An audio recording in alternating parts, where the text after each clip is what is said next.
Shalom, wanita-wanita Tuhan, dimanapun Anda berada. Pada pagi hari ini kita akan bersama-sama merenungkan firman Tuhan, berjaga-jaga di akhir zaman. Tentunya kalau kita melewati saat-saat seperti ini, kita melewati COVID yang begitu banyak persoalan hidup. Tentunya kita sebagai wanita-wanita Tuhan, kita harus berjaga-jaga. Setiap saat Tuhan akan datang, kita mempersiapkan diri kita. Kita sama-sama merenungkan di Matius 25 ayat 1-13. Kesimpulannya seperti ini, 10 gadis, yang 5 gadis itu bijaksana membawa pelitanya dan minyak. Dan yang 5 gadis bodoh membawa pelitanya tetapi tidak membawa minyak.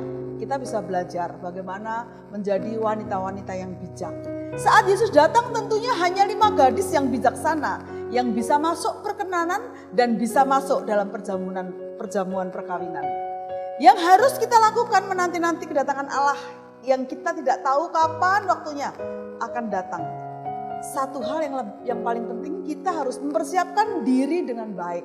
Persiapkanlah diri kita dengan baik. Saat-saat seperti ini Tuhan memberi waktu yang banyak, saat COVID seperti ini kita harus banyak untuk intim sama Tuhan, mempersiapkan diri kita dengan baik. Kita dengan belajar firman Tuhan, melakukan hal-hal yang baik untuk sesama.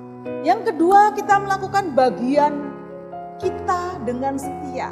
Orang yang setia adalah orang yang disenangi oleh Tuhan. Bagian kita lakukan dengan baik. Bekerjalah dengan baik kalau engkau sebagai pegawai.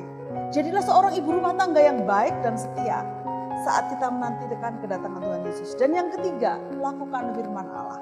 Tentunya ini pesan yang setiap saat kita dengar, lakukan firman Allah. Kesempatan seperti ini kita bisa banyak berbuat hal yang baik karena banyak orang-orang yang perlu kita perhatikan, orang-orang yang perlu kita nasihati, orang-orang yang perlu kita doakan, mungkin orang-orang yang perlu kita mengulurkan tangan, mereka dalam keadaan kekurangan. Dan yang lebih penting, kita harus mengikuti pimpinan Roh Kudus, karena Roh Kudus saat Allah naik ke surga mengirimkan Roh Kudus untuk menemani kita, Roh yang menasihati kita, Roh yang menolong kita, Roh yang menghibur kita. Sikap hidup kita yang benar, yang pertama seperti tadi dikatakan yang 4 tadi, hidup seturut firman Allah. Kita sama-sama baca Matius 25 ayat 1-4 dikatakan, pada waktu itu hal kerajaan surga seumpama 10 gadis yang mengambil pelitanya dan pergi menyongsong mempelai laki-laki. 5 diantaranya bodoh dan 5 bijaksana. Gadis-gadis yang bodoh itu membawa pelitanya tetapi tidak membawa minyak. Sedangkan gadis-gadis yang bijaksana itu membawa pelitanya dan juga minyak dalam buli-buli mereka. Yang kedua, kita harus hidup dipimpin Roh Kudus. Ya, kita baca Matius 25 ayat 8-9. Gadis-gadis yang bodoh berkata kepada gadis-gadis bijaksana, berikanlah kami sedikit dari minyakmu, sebab pelita kami hampir padam. Tetapi jawab gadis-gadis yang bijaksana itu, tidak, nanti tidak cukup untuk kami dan kamu. Lebih baik kamu pergi kepada penjual minyak dan beli di situ. Ya, kalau kita lihat bagaimana Allah menuntun kehidupan kita dengan Roh Kudus yang dikirim buat kita. Ini adalah free will. Saat susah seperti ini, kita bisa berkata, tidak, menurut hatiku sendiri saja. Saya tidak mau sesuai dengan tuntunan Roh Kudus. Nah, saat seperti ini adalah merupakan hal yang penting dalam hidup kita. Tuntunan Roh Kudus itu penting.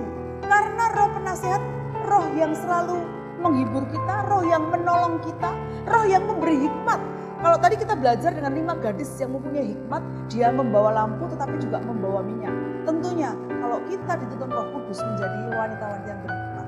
Dan yang ketiga, kalau kita menanti kedatangan Tuhan itu kita harus hidup yang intim dengan Allah. Seperti Matius 25 ayat 12 dikatakan, tetapi ia menjawab, aku berkata kepadamu, sesungguhnya aku tidak mengenalmu. Aduh, ini merupakan hal yang sangat menyedihkan sekali ya. Kalau kita sudah capek-capek melayani Tuhan, kita sudah menghabiskan waktu kita, capek-capek untuk melayani Tuhan, tetapi Tuhan tidak mengenal kita, Tuhan tidak berkenan sama kita, seperti gadis yang bodoh tadi. Karena saat-saat Tuhan Yesus datang kedua kali menjemput kita dalam keadaan kita tidak menyiapkan diri kita. Kita tidak menyiapkan kehidupan kita, sehingga kehidupan kita ini menjadi kehidupan yang tidak bercacat celah. Nah, tentunya pada pagi hari ini, pada saat ini, kita bisa simpulkan berjaga-jaga di akhir zaman. Kita harus hidup seturut firman, hidup dipimpin oleh Roh Kudus. dan hidup seturut firman-Nya Allah. Apapun keadaan kita saat ini, kita tetap setia dan harus berjaga-jaga untuk menantikan kedatangan Tuhan. Saat Yesus datang, biarlah kita didapati tanpa bercacat celah. Jadilah wanita bijak dan kita menjadi wanita yang diperkenan Tuhan. Saat kita menanti kedatangan Tuhan Yesus yang kedua kali, kita menjadi wanita-wanita yang diperkenan, wanita-wanita yang masuk dalam kerajaan Allah.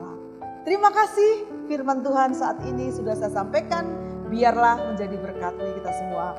Shalom, sampai ketemu di renungan berikutnya.